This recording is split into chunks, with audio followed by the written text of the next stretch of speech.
Hi there, my name is Bob Judson and you're listening to Leading for Life Stories. I'm delighted you're here and I'm really glad to have you on my podcast, and I very, very much hope you enjoy it.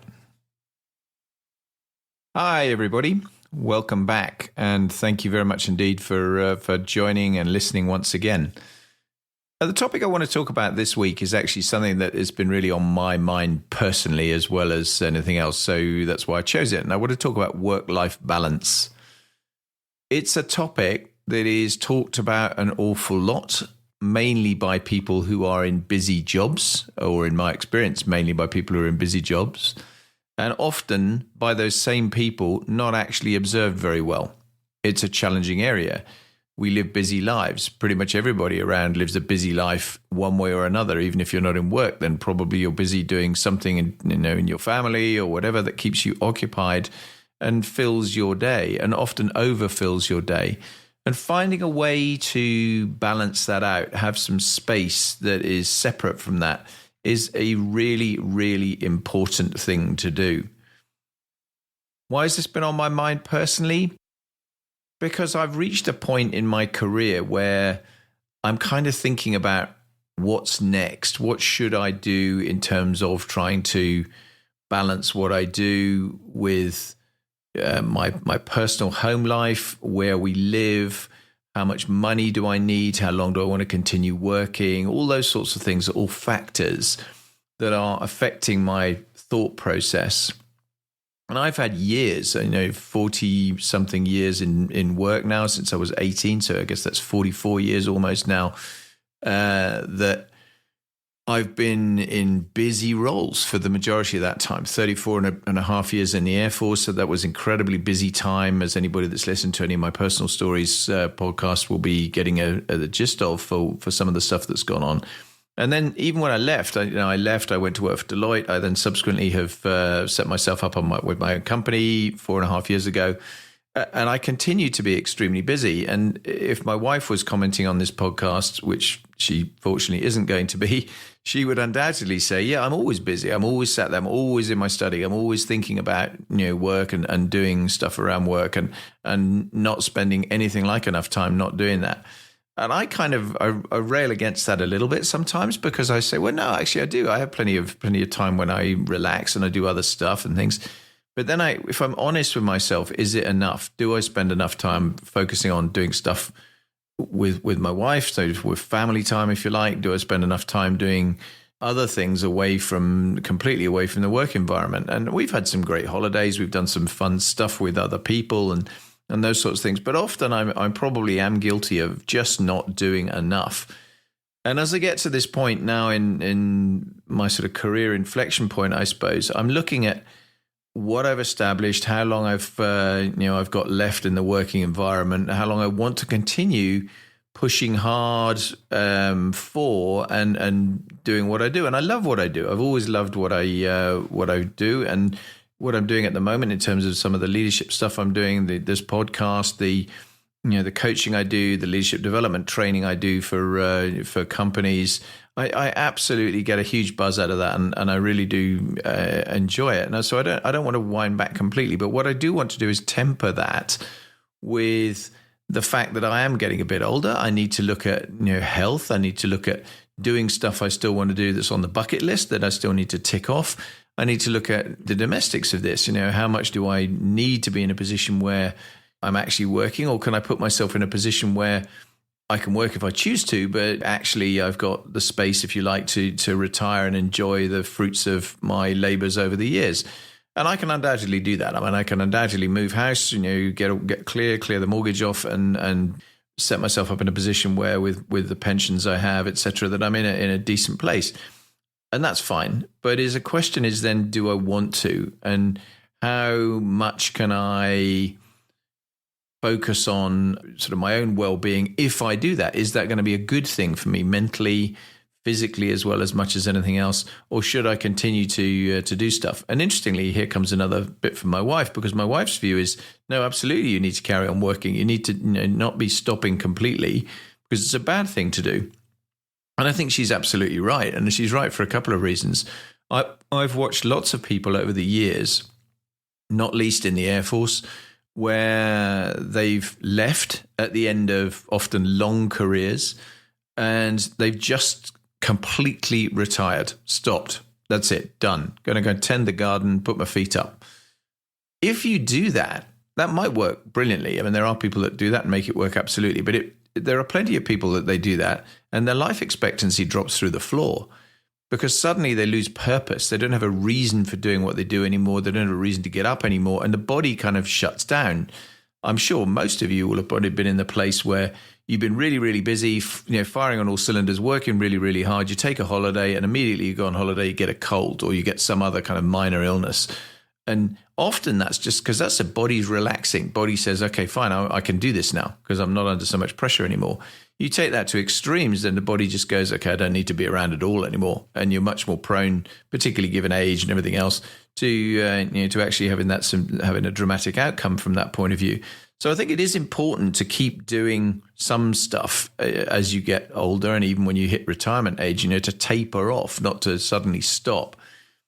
But at the same time, it is taper off. It's not keep going at the same pace. Some years ago, when I was still in the military and I was working in the Ministry of Defence in one of my last couple of jobs, we had an away day, where we had, amongst other things, a stress management consultant came and visited us and gave us a whole load of top tips on life, the universe, and everything.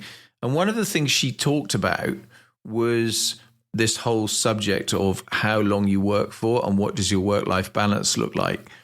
And her comment to us was pretty brutal. She said, you guys are classically in the position where you are at risk of doing work, die. And said, everybody dies, but what you want to do is manage when you die. It's a certainty in life, Oscar Wilde, isn't it? Death and taxes, the two certainties in life.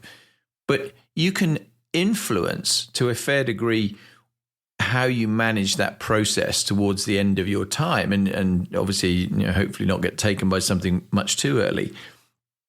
But in order to do that, you need to think about how you actually plan your drawdown, if you like. And what she was advocating, this particular lady was advocating, was, you should have it planned that you do a work, and then retire, die. So you build that space in that actually you've got time for all the things you wanted to do that you've never had a chance to do while you've been working, spending the fruits of your ill-gotten gains over your time in work, etc., and finding an opportunity to live the good life at in the twilight of it.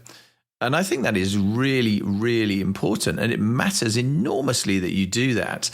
Because if you don't, then suddenly you can be in the kind of here today, gone tomorrow mode. And certainly it's a bit of a wake-up call. I think anybody who's listened to this who's particularly in late middle age and getting into towards older age, so 50s, 60s, I pretty much guarantee you will have experienced friends, often good friends, who you've lost or who've become very seriously ill with some really life-limiting disease, cancer being obviously foremost amongst them. But people who've had strokes, people who've had heart attacks, people who've had life-changing impacts at a stage when you think, wow, that's way, way too early for that to be happening to them at a time when societally we're generally living much longer and much more healthily. So obviously there's a health element to all of this, and I'm not going to get into a big health and nutrition debate particularly, although I'll raise a few comments on that in a little while maybe. But I think that the thinking about it, giving yourself space to think about it, and actually having something of a plan does actually matter, and it's important to do it. And I have watched too many people over too long in various different roles who kind of don't get that. They get to the point where they're retiring, and they should be retiring kind of properly, and they're not. They're just still carrying on full throttle, even though they don't need to. And it's fine. Work's a bit of a drug. In many instances, if you love your job and you're really keen on your job, if you've built your own company, if you've done things that are really thrilling for you, then you're going to want to carry on doing that. But you do risk putting real pressure on all sorts of other things, including your own health, but also relationships and family time and that sort of thing. So just think about that. The other really important aspect of this as a leader, and obviously in a leadership focused podcast, then I think talking about things as a leader is important. Is if you've got a team of people, the example you set is really important. If they see you as a workaholic and no work-life balance, they might emulate you, which is a bad thing. They might actually look at you with some form of horror about the kind of life you lead, and that's not a great thing either. And so you should be thinking about how do you set a good, appropriate example for them. And equally, how do you actually allow them to grow because you're not there? Because a lot of the time, people micromanage. They live in the world where they're constantly on it. They have to be in touch. They have to have the fingerprints on everything that their organization is doing so that they feel they absolutely own it. The reality is that you need to be able to give space to people to let them grow, empowering your people while you're not around because you've gone on holiday or you've just gone and done something different is actually a really, really good thing to do. It helps them grow and lets them be in a position where they are acquiring the skills they need for later on when they're doing jobs like yours, and it makes them much more promotable. Equally, you want to be in a position where you can turn up the wick on the lamp to get more out of people when you really need to do that. If you're actually in a world where everyone is running at 100% all the time, that is not a great place to be. I think I've mentioned it before, but when I was out in Kandahar in Afghanistan, running the base in Kandahar in Afghanistan, I arrived at a time when it had been extremely busy for my predecessor, and everyone was working incredibly hard. And I said, right, okay, we don't need to do that now. We can wind back from that. It was important to do it then. It's not important to do it right at this moment. And what we need to be able to do is build back the resilience to be able to turn the wick back up again when we need to. So everyone now has a day off. Everyone has to go and do something different for that day, because it gives back some space where individually, and this is from the point of view of this podcast, it's particularly targeted at you as an individual. It gives you back space where you can focus on other things. You get personal thinking time. You get reflection time. You get an opportunity to just turn around and consider all the stuff that is running around in your mind, declutter it, get rid of stuff that you don't need to be thinking about anymore, and focus on things that are really good priorities. And the likelihood is, if you do that, you're going to find that's really quite productive, because you're going to give yourself proper space to turn around and reflect and think and just consolidate your thinking on lots of things, rather than chasing the next shiny object that happens to be there constantly and always being on the go, which is the risk that an awful lot of people run if they have poor work-life balance. And far, far too many of us do have a poor work-life balance. I've mentioned it already, but I think relationships, not just, if you're married, fine. If you're in a partnership of some form, fine. That's obviously really, really important. And if you've got children, equally, it's really important. Finding time for them, but not just them. Friends more broadly, broader family, people that actually you talk about. I mean, for me personally, the amount of times that I say to people, great, we must catch up. And I say that particularly at this sort of time of year when we're sending out Christmas cards and things, we always say, oh, it'd be great. We must catch up. We must see you next year. And then we get to the next year and we say the same thing again, because actually we've done nothing about it. We haven't done any physical catching up. I've got really good friends who I haven't seen for absolutely ages because I haven't made the space to do it. So I'm certainly not saying I'm whiter than white here. I'm definitely not. And that's one of the reasons I think it's a very relevant issue to talk about, because I also need to drink some of my own Kool-Aid and do more in terms of thinking about how I do taper off in terms of work, and do actually get to a place where I am spending more time on relationships of all types in my life, and just generally chilling a bit more and finding a way to be less work focused. It's hard. Of course it's hard.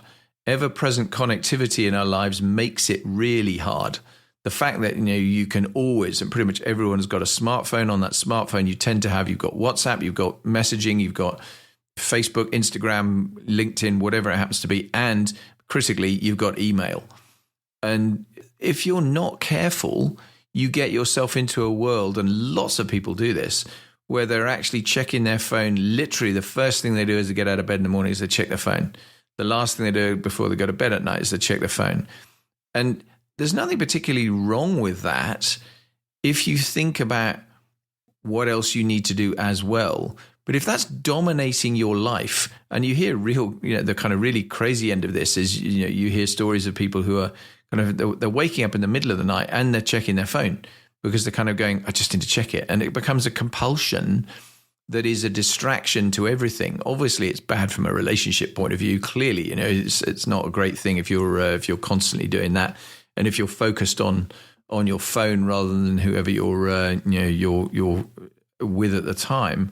And I've seen, certainly, I'm sure many of you will have seen the same thing. You see people sadly sat in restaurants and things like that they're on their phones with two of them at the table, and they don't talk to each other. And I've watched that for an entirety of a meal, and I was incredulous, really, that someone could do that.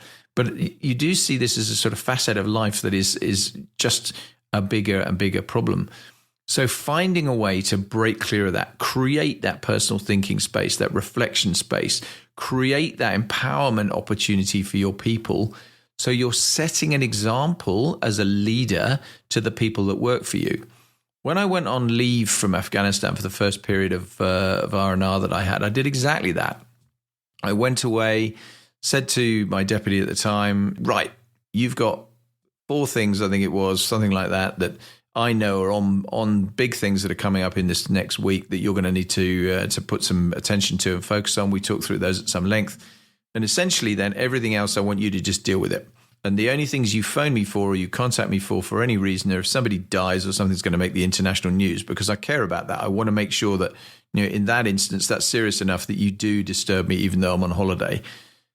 Other than that, I want you to deal with it. And I want you to tell me about it when I get back, and you give a handover brief back to me as to what's gone on. But I want you to have basically done whatever you think's appropriate. Why? Because I want to make sure that actually I'm getting away and I am decluttering. I am genuinely able to take some time away. And also because I want you as the deputy in that instance to turn around and be growing, to have the opportunity to really feel, right, it's your train set now. You're running the train set. You're controlling what goes on. You have the power. You have all my powers in my absence.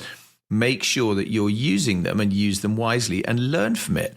And of course, it carries a degree of risk, and there's a risk that something will go wrong and not get reported to you that should do. But again, you have to take some of that risk. You can't just keep control of absolutely everything all of the time. Equally, there's a terrible level of expectation societally now. If we look at it from a UK point of view, how often do you see it that something blows up and politician X or Y gets vilified because they're actually away somewhere and they don't pay attention to it instantly in terms of actually some form of public response and all the rest of it? The reality is we should be encouraging our leaders at all levels in all organizations to turn around and make sure they are battery recharging. They're getting to a point where they are able to be, when they really need to be, at their absolute best in terms of capability.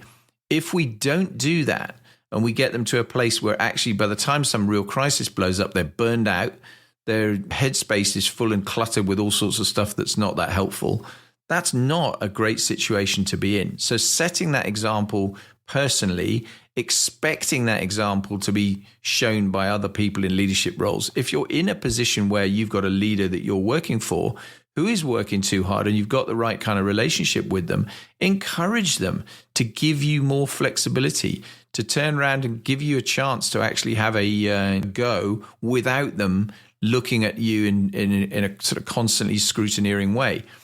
Again, I'll give you an Air Force example from when I was at a long time ago. I was a squadron commander at RAF Coltishall, and the station commander at the time was and is a very, very good friend of mine. And I can remember saying to him, because he had a bit of a reputation for wanting to be constantly on it, wanting to be in control and knowing what was going on. And again, there's nothing hugely wrong with that. But I said to him, okay, you're going away skiing for a week. I'm going to bet you £10 that you can't go away for the whole week and not call me. I will tell you if there's something that you need to know. I will call you. Trust me. I'll tell you in the instances, just like I said to you a minute ago, if we have some serious incident that's going to make the news, or we have somebody, obviously a fatality or anything that dramatic, I will clearly get in touch with you. Other than that, I expect you to go away, have a great holiday, and I'll tell you about everything when you get back, and I'll deal with it. And he looked at me with this kind of horror on his face and said, "With what do you mean? Do you think I don't do that already?" I said, "No, you have a reputation for being quite plugged in all the time, ringing up constantly, even if you're on leave, and wanted to be sort of told what's going on. And I'm telling you, don't do that. Go away and have a nice time. And if I need to call you, I'll call you." And he said, "Okay, I'll take that bet." And so he did. And to give him his due, I think for the first 3, maybe 4 days of the week, I didn't hear from him at all, and that was absolutely fine. And then we had an incident on the base where we had an airplane got airborne and actually had an engine failure immediately after takeoff, which in the Jaguar, which is a pretty underpowered airplane anyway, then that's quite serious. And and one of the things you do in the immediate aftermath of that is you jettison the external stores you're carrying on the airplane. So anything that is hung underneath it, including fuel tanks and things like that, you fire them off to lighten the airplane dramatically and give it more performance so it can actually climb away and do what it needs to do to then get back on the ground with one engine. And we had exactly that, so that the pilot, quite rightly, jettisoned all the stores, including two full, obviously, underwing fuel tanks, which landed in a field just off the end of the runway and exploded. There was a fire contained very quickly by our fire section. No significant damage to anything. Certainly nobody hurt in any way, shape or form. Airplane landed safely. Everything was absolutely fine. But I thought, okay, well, this is a possibility. This might make the news. It certainly might make the local news. And therefore I gave him a ring. And so I rang him on his mobile phone. And the phone rang literally once. And then he answered it, and I laughed. I said, "What were you doing? Were you standing by the side of the ski piste, waiting for it to ring?" And I kind of got the sense he almost literally was. And I told him what had gone on, and then we came away at the end of the conversation with him saying, "Well, what else is going on?" I said, "No, nothing else you need to know about. I'll tell you when you get back." And I certainly found, and I think he found at the end of it as well. Actually, do you know what? It was fair enough. It did help him have a good time while he was away. It made him probably reflect a bit on how he should be letting go of stuff. And certainly from my point of view, it definitely helped me because it gave me the kind of power to feel I was properly in the job that I was growing into, and subsequently later did become a station commander myself. So it was invaluable to be in that place and have that kind of experience. So I think it's really important to think of it like that in terms of the behaviors you exhibit as a leader, the example you set as a leader, that really sets the tone for the people that actually are working for you. But it is also important for you personally, because it actually does give you the space to go and have a good holiday. My Afghanistan example, when I had my week away, the fact that my Dutch deputy was in charge for that week and did do all the right things, and obviously I left someone in charge that I had complete confidence in to do that, meant that I had a great week away. It was a proper opportunity to recharge my batteries, to do social stuff. My wife had flown out to meet me, and we had a wonderful holiday in Oman, and it was absolutely fantastic. It was just what I needed at that point, and obviously what she needed as well, given that I'd been away for quite a long period of time. And so without the distraction of work, that was really, really important for me. And I think it's just something that you should consider. The other thing, I said I wasn't going to get too hung up around health and stuff in here, but there is a health element to all of this. I tend to have a bit of a habit of having annual medicals for all the time I was in the Air Force. I had an annual medical every year as a pilot. And I've kind of followed up with that post leaving. I don't do it every year, but probably every couple of years I'll go and have a thorough medical. And it's really interesting that I was having a medical a couple of years ago now, and the guy that was doing it was or doing part of it, was assessing my fitness and looking at my kind of general health and well-being, and looking at my flexibility and reflexes and those sorts of things. And he was talking about the fact that he said cardiovascular wise for me, because I had spent so much time when I was much younger doing fitness, being actively fit, actively healthy, not to a lunatic level, but I used to run quite a lot. I've actually have run a couple of marathons and things, but I certainly didn't make a habit of doing that. But I was generally very fit and kept fit, and obviously had to be a pilot to a degree. And he said, you build a reserve up over time, if you're doing that when you're in your 20s and 30s, that is absolutely crucial to what happens in your later life, because it does set the conditions that effectively your kind of normal zone for your personal fitness is in a good place. If you haven't done that, it's really hard to try and do that when you're older. That's certainly not saying that you don't need to do anything when you're older because you've done it all when you were younger. That's absolutely not the case. You still obviously need to be doing stuff that keeps you fit and healthy, looking after your body and your mind in equal measure, really, to try and make sure that you are as mentally and physically fit as you need to be and as you are comfortable being. So if you're a fitness guru, that's going to be really easy. If you're someone that's less of one, then just doing stuff, getting out and walking, getting exercise, giving yourself the reflection space by going for a walk. I did a LinkedIn post with a little video on it a while ago about this, where I just talked about that. It doesn't have to be for hours and hours and hours. What it needs to be is to get you some sensible time during the day when you're actually feeling that you've got space for headspace, but also physical space. If you're actually doing something where you're fast walking, or running, if that's your thing, or cycling, whatever it happens to be, that is a really good thing to do. Lifting weights is obviously a really good thing to do. Being conscious that few minutes a day that you take, building it as a routine, timetabling it if you need to. If your only way you can manage that is to actually plan it into your diary and stick to it. So you've got a routine that you're doing and multiple times a week that you're actually spending whatever is available to you, half an hour, an hour and a half, 2 hours, whatever, to turn around and get yourself feeling fitter.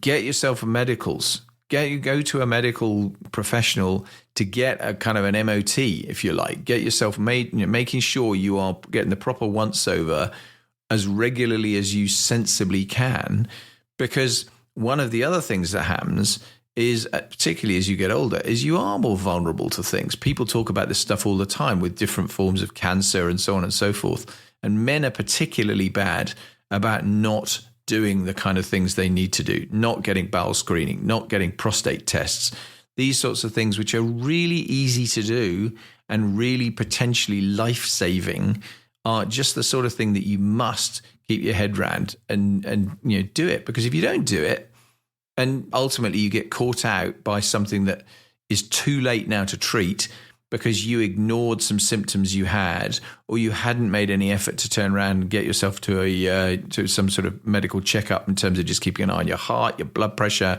blood chemistry, all of these sorts of things. They're really easy to do and really, really important. So I really encourage you to do it. Looping back at the end, I just want to come back to, why am I talking about medical stuff and work-life balance? Because it's important. It's all part of the same thing. It's about your health and your well-being for the whole of you, to bring you to work.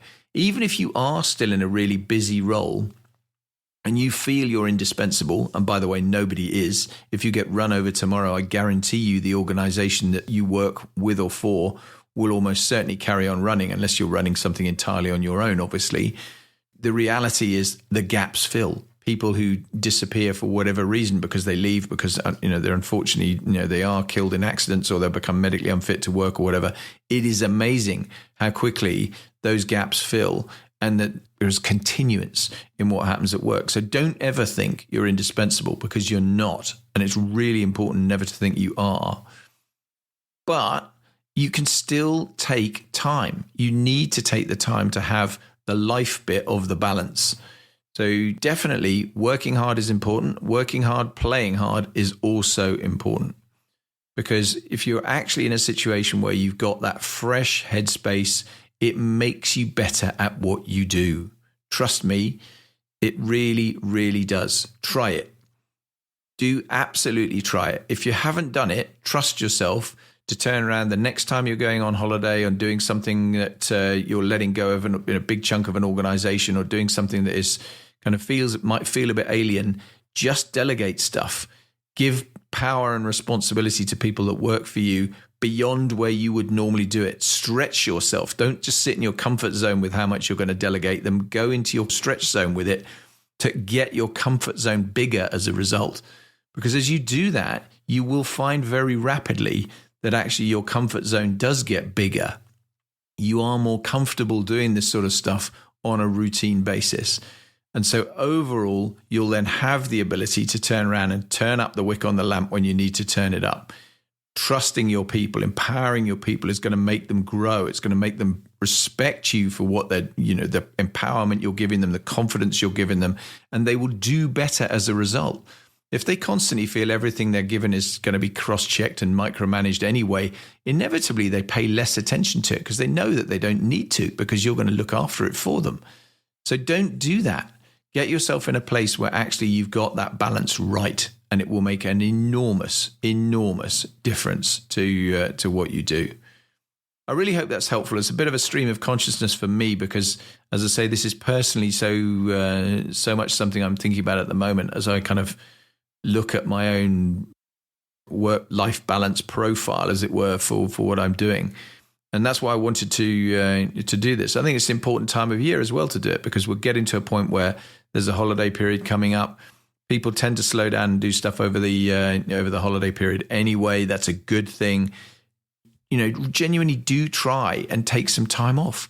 Get yourself to a place where you are properly decompressing for a bit, and then see how it feels when you get back to work. I really hope that's been useful. Feedback, as ever, would be great. If you think I'm talking rubbish, then tell me I'm talking rubbish. That's fine.